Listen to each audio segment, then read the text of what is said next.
The Falcons have made a decision at quarterback, and Kirk Cousins will not be the starter going forward. Michael Penix Jr. is the new starting quarterback of the Falcons. The quote from head coach Raheem Morris, upon further review, we have a reversal. After review, we have made the decision Michael Penix will be the Atlanta Falcons starting quarterback moving forward. This was a football decision, and we are fully focused on preparing the team for Sunday's game against the New York Giants. Now, I don't want to say I told you so, but what did we say draft night? Draft night when the Falcons drafted Michael Penix Jr. He's going to play at some point this season, and it's going to mean something. And all the pundits, all the experts who wanted to just say, that's ridiculous, the job belongs to Kirk Cousins for the whole year, they'll reassess in the offseason. Yeah, when you draft a guy number 8 overall, he's going to play at some point. I can find the tweets. I can go back on the record and have it. I don't have to have it. I don't have to have the record like I'm a child. Yeah. Right away we knew. And beginning of the season when he was playing badly, how far away from Michael Penix Jr. But then Kirk Cousins started playing a little bit better. But now this run, the last 5-6 weeks has been awful. They were lucky to escape a team that has quit. I mean, there's signs for Shedeur Sanders in the stands last night, and you had to withstand the last-second Hail Mary. What does that tell you?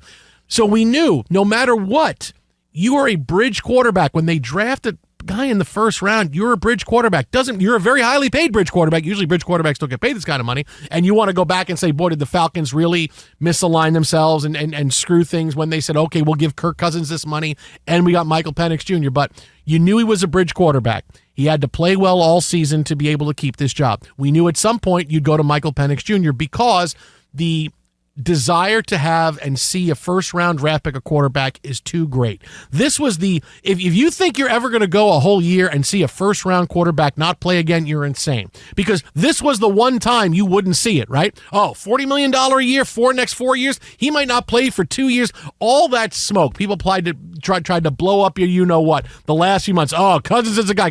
You knew Michael Penix Jr. was going to play. We knew Michael Penix Jr. was going to play. You know why? Because I know reality. And I know how NFL teams operate. And it's one thing to say things in April, and then the footballs fly for real, and suddenly everything changes.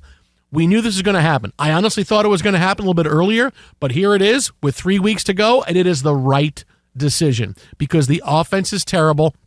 There's no jump to it. They are lucky they are existing every week just getting by on offense, and they have 2 good players on offense to not be doing more, right? Bijan Robinson is a phenomenal running back. Drake London's a top 7 wide receiver in the NFL. You keep thinking, okay, Kyle Pitts eventually is going to be the guy we thought he was, but they have too good a team to be meandering around offensively like this. They're too fast. They're too talented, and this is the time to do it. You have a really bad football team coming up this weekend that you're wondering, okay, can they actually fly planes that say sell the team, whatever? How far out of town will they fly these planes? We'll have to see these planes leaving the team bus, walking into the stadium this weekend. How the Giants, they're flying planes over the stadium saying sell the team, fix this mess. The Giants have quit. This is the time to make that move because Penix is not going to be any worse than Kirk Cousins, and maybe you get a jump and you're right there in the playoffs. You are a game behind. You can win out. Your schedule is good enough to win out.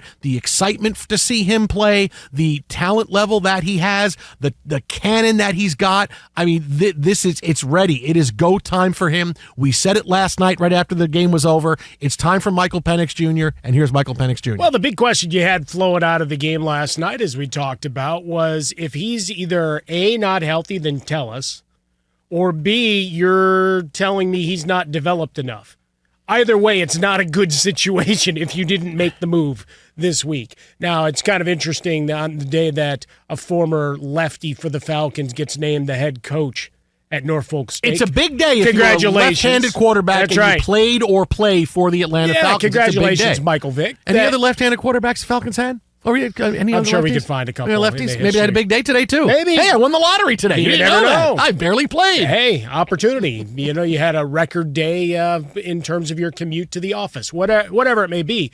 But for Penix, I mean, you look at the way you built it. You got Mooney was the other guy that you brought in who's a burner. So to make full use of the cannon. Now we're looking at a point spread that is up to 8.5. When last we left it last night, It has moved a little bit down, been a little bit of downward pressure, wondering if the Giants' defense shows some heart and gets after the rook a bit. But you can't ask for much more than this stretch to prove yourself and to become a hero, right? Now you're set up to become that guy. Not that you weren't going to be eventually, because you were a first-round pick. You're the chosen next guy. But Captain Kirk threw up over himself, all over himself repeatedly. I mean, last 5 games, 1 touchdown, 9 picks.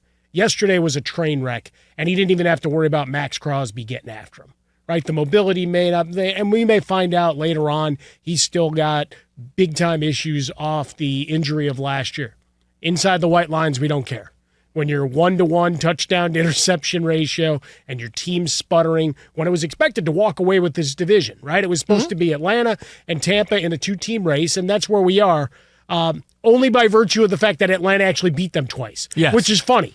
Right. Which is why you're still in it, because if you tie, you get the, which is why they're still in it with just a couple of weeks left. So you got 3 games left on the schedule, 2 of which are very winnable, and then you got a battle against Washington, one of the other teams fighting for a wild card spot. So it makes for a thrilling end to it. And in Atlanta, I mean, you got juice because they were starting to give up. Yeah, I mean, even with that win yesterday. I mean, come on, that was a.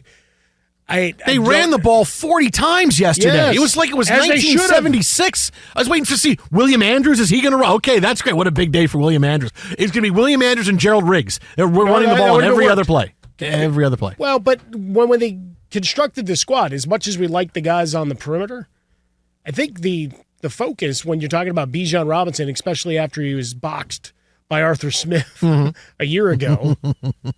And he had a solid stat line, but he would disappear. Like, why does he have 8 touches? It's kind of like you get mad at Dan Campbell for a million things, but certainly for the Gibbs Montgomery. Sure. Although now that you felled Montgomery, you don't have to worry about that anymore. Failed is an understatement. I did not. He felled him. We interviewed David Montgomery. It was a week ago. He had a whole big week to do whatever else he did. He was literally Knuckles before you took him down. He's still Knuckles. He's just like Knuckles in the video game, like you can't play Knuckles right now. You can only play Sonic. You should be Jim Carrey's character the way you treated him. Oh, hey. Listen, Robotnik. Hey, listen, I need money. I'll do anything. I'm Jim Carrey. Hey, I'll do whatever movie you want me to do. I need money, cash. What, Grinch? I need cash. Let's go. I'll do Elf too if Will Ferrell doesn't want to do it. You possibly ruined his career. I did not ruin his career. It is not on the Lions. No. It was a great the second interview. time in 2 years. It was no. Now on the plus side, I got the Lions as far as I could last year. It's not my fault, Dan Campbell deciding, let's just go for it on 4 you couldn't times. carry him the rest of the way. Your legs got weak. I only get so far, man. I'm like a starting pitcher that says, hey, 8 innings, 150 pitches. I need the closer. I need to hear Narco. I need something. It's 2024. You got to get through 5 1/3. That's all we're asking of you. It's 5 1/3. It's the playoffs. It's really 4 innings. Yeah. But look, but you need a spark at this point because it's clear, and Kirk Cousins is given so many chances to make it happen. You'll figure out everything else in the offseason, right? Because obviously you knew at this point, as the season went on, this was going to be it for Cousins in Atlanta. You were going to find a way to move on from him.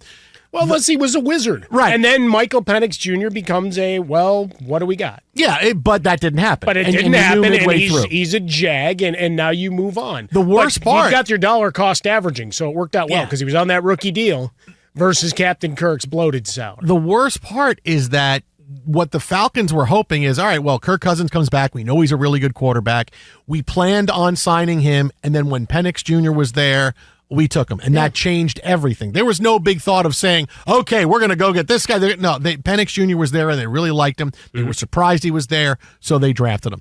And when it comes down to it, they were hoping that this season would go, hey, Kirk is going to play really well, and in perfect world, he's great, and he comes back, and we have all kinds of great problems, but more than likely, Kirk will play well enough. And now that we know we have to change the focus of the team, once you draft Michael Penix Jr. and you see that he can be special, he impressed everybody during training camp. The players said wonderful things about him.